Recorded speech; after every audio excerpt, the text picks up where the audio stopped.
தாம்பரம் அடுத்த சேலையூர் காவல் நிலைய எல்லைக்குட்பட்ட பகுதியில் அமைந்துள்ளது புத்தூர் கிராமம். இங்குள்ள சாலையோர பகுதியில் உடல் முழுவதும் துணியால் சுற்றப்பட்ட நிலையில் 20 வயது மதிக்கத்தக்க இளைஞர் ஒருவர் சடலமாக கிடந்துள்ளார். இதை பார்த்து நடுங்கி போன அப்பகுதி மக்கள் இச்சம்பவம் குறித்து சேலையூர் போலீசாருக்கு தகவல் தெரிவித்தனர்.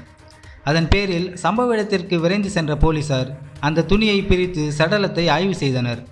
அப்போது அந்த நபர் ஒரு மாற்றுத்திறனாளி இளைஞர் என்பது தெரிய வந்தது. அவரது கழுத்து பகுதி அறுக்கப்பட்டு உடல் மீது பிளாஸ்டிக் கவர் போடப்பட்டு ஆரஞ்சு கலர் துணியால் கை கால்கள் கட்டப்பட்டிருந்துள்ளது. மேலும் அந்த நபரின் கை, முகம் உள்ளிட்ட பகுதிகளில் வெட்டுக்காயங்களும் இருந்துள்ளன.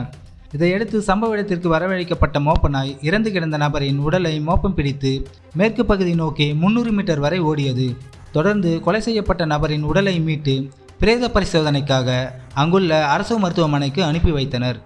இது குறித்து போலீசார் மேற்கொண்ட விசாரணையில் கொலை செய்யப்பட்டு கிடந்தவர் சேலையூர் அடுத்த மப்பேடு கிராமத்தைச் சேர்ந்த 23 வயதான சூர்யா என்பது தெரிய வந்தது.